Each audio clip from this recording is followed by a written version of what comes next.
pamoja? Sasa tulikuwa tumemaliza na nataka kwamba apewe mic. Sitaogopa kupigana na hili jinamisi ambalo liko mbele yangu. Na katika shetani kuna malaika wake wengi. Na hao malaika ukisikia ni wale ambao wanataka kuua, wanataka kunyang'anya, kwa sababu hiyo ndiyo nia ya shetani. My pastors, spiritual leaders, please again I want to ask you remember in prayers. Nataka nipeane mfano hii KTRH level 5 yetu. Hii kwa hapa Kisii. Nilipokuja ndani nilipata wanaokota kwa miezi 3 shilingi milioni 47. Lakini nilipofika nikafukuza yule aliyekuepo pale, tukaanza kukusanya milioni 200. Tulipokusanya imegeuka, and I want to ask the security agency ambao wako hapa, imegeuka kwamba wanataka kutumia vyombo vya madola tena katika mambo ya kufuruga hospitali hile. Hakuna kimbilio lingine isipokuwa kwa Mungu, na sisi kama wafanya kazi wake tutafanya kila ambalo liko haki mbele ya Mungu. Mimi nataka niseme hivi, na wale viongozi wote wako hapa, mimi ni mwanadamu kama mwanadamu yule mwingine yote. Mfanya dhambi kama mwingine yote, lakini kwa dhambi ambayo naona kwamba hii naijua, siwezi ifanya.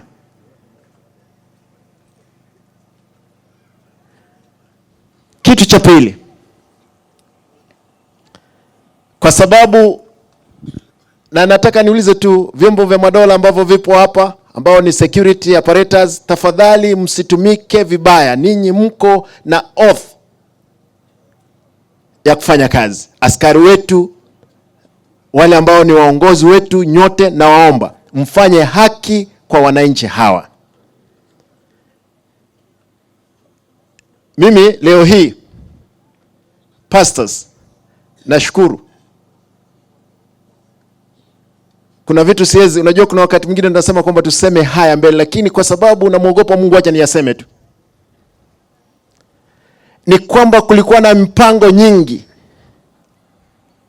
Mipango hata pasa mmesikia hata bunduki kutafutwa, ziletwe kwangu, ziwekwe, wakuje wanikamate, wanipeleke kotini. Shetani afanye nini? Ashindwe. Sio mimi peke yangu, afadhali mimi. Wale watu ambao wako karibu na mimi, wengine wakamatwe wapelekwe kotini, sio lazima wakuwe proved. Lazima wapelekwe, wengine wameuliwa. Innocent people who don't have even a house wameuliwa. Mimi nataka niseme kwa mkono wa Bwana tutafuka bahari.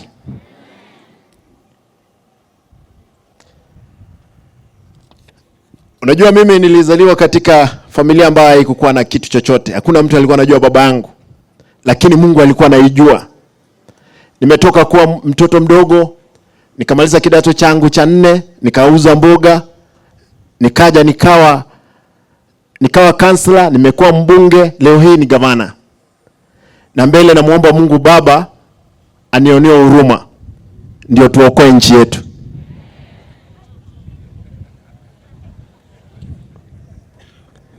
Amen. Maombi yenu msichukulie maombi yenu mchezo. Maombi yenu ya nguvu. Kwa hivyo mbele naomba kwamba maombi yenu ya kuwe ndio daraja letu. Kitu cha mwisho,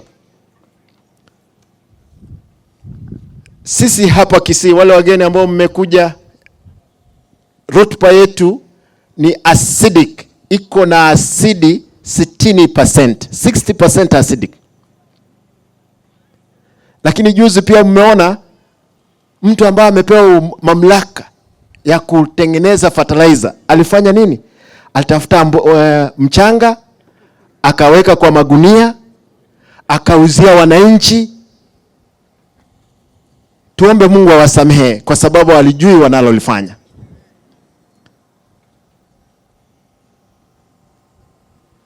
Biblia inasema watu wangu wamekufa kwa sababu ya kufanya nini? Ya kutokujua. Naomba kwamba mjue. Mwisho, maendeleo kadhaa ambayo tumefanya, ndugu yangu hapa MCA, pale nta moja, najua kuna maji ambayo yamekuwa drilled, it's being liquidated. Barabara kadhaa zinatengenezwa. Hii barabara iko hapa, wale wageni mko hapa, hapa ni nyumbani. Kwetu ni hapa tu. Sisi ni hapa basi, Machoge hapa. Hata hii ward inaitwa basi Machoge basi. Tuko pamoja. Nataka niwaombe, nitaendelea kuwafanyia kila linalowezekana. Hii hospitali yetu ya Ugembo, nimeweka milioni 300 ijenge hospitali hile, watu wetu wapate kuponyeshwa hapa karibu. Basari tumepeana. Na form 1s, Mungu akipenda next week tunapeana checks kwa sababu wameapply. Hapa hii sublocation, si ndio? Inaitwa Kebere. Jana nilipea kijana wenu, sijui kama yuko hapa, ambaye ni chief officer. Ameenda kuona ofisi kwa sababu ni siku ya kwanza. Nimepeana kijana mmoja kutoka hapa kuwa chief officer wangu, anaitwa James Oenga. Kwao naambia hii shamba ni ya kwao. Hapa ni kwao. Kwa hivyo watu wa hapa nimepeana, lakini mwambie hivi, wale ambao mnakaribia yeye. Niliingia ofisini na chief officer 14, nimebaki na 9. Kwa sababu wengi walioingia ofisini walikuwa na tamaa kubwa ya mali ya umma. Nimesema kwamba mali ya umma lazima ifanye kazi. Kwa hivyo wote wale 5 nimefukuza. Na yeye akija arudishe appetite chini. Ama mnataka wakuwe na appetite? Hapana, tufanyie wananchi. Afadhali sisi mnalipa sisi mshahara. Kwa hivyo ndugu yangu, mtu yote ambaye anataka kwamba anakuja akuje kuiba, hiyo biashara hakuna. Pesa ambazo pastors, my spiritual leaders, zile pesa ambazo tumesave, ndio umeona tunapeana katika mambo ya bursaries. Ndio maendeleo tunafanya. Mnikubalie nimalizie kwa kusema hili. Hivi karibuni tumesema kama kanisa, na mtu samehe, kanisa letu la Kiadventista tutaketi chini. We are proud, even every person respects and admires the judge.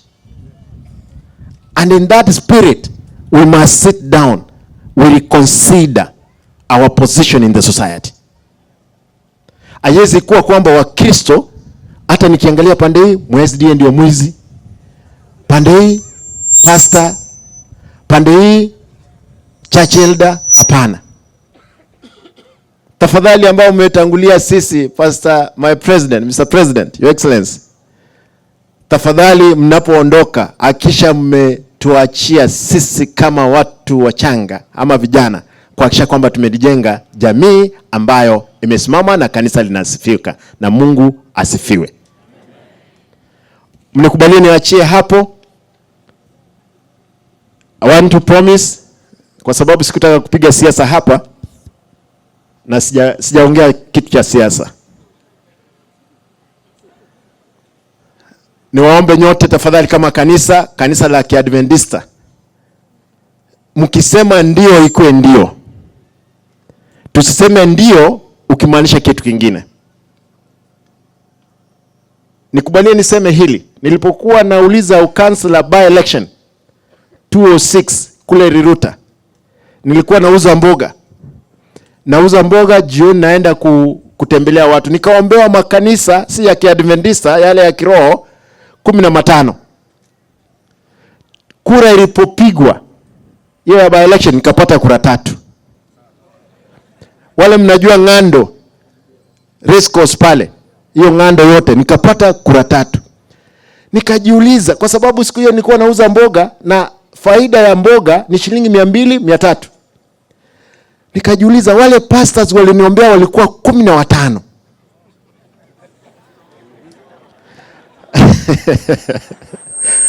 Hata kama wao peke yao wangenipigia kura ngapi? 15. tafadhali tusiwe kama wale. Ninyi kama mmesema ndio, ikuwe ndio. Mkisema hapana, ikuwe hapana. Nataka niachie hapo niseme kwamba mimi niko kanisani, nyinyi ni watu wangu. Mnisamehe ambapo nimeenda kando, lakini naomba mnikumbuke katika maombi nipate kulijenga jimbo letu la Kisii. Na tuko tayari, mali yetu tutaweka katika kanisa, tutajenga. Nilipokuwa mdogo niliomba Mungu, tafadhali nikubalie nikuwe mtu mkubwa duniani. Hiyo ndio nilikuwa naomba katika darasa la 6 nikiwa Sabbath School treasurer. Na kule Mombasa, naomba Mungu nikubalie nikuwe mtu mkubwa duniani. Na nitakapokuwa mkubwa nikujengee makanisa 70. Hilo ndio lilikuwa ombi langu katika darasa la 6. Lakini sasa Mungu amenifanyia maajabu. Sio mtu mkubwa tu, lakini pia amenibariki kifedha. Na nitajenga kanisa zaidi ya 70, ndipo injili ihubiriwe, watu waokoke, tuende nyumbani. Nataka niachie hapo, niwashukuru. Mtakapokwenda peleka salamu familia ya mzee Makori, tuko pamoja. Mama amelala, pastor ulinipigia na sikuweza kuja kule. Na hope mtu wangu alifanya kazi ile nilimwambia. Asante. Nikubalie MCAs mliongea hapa, wengine wako wangeleta pesa zenu za rambirambi.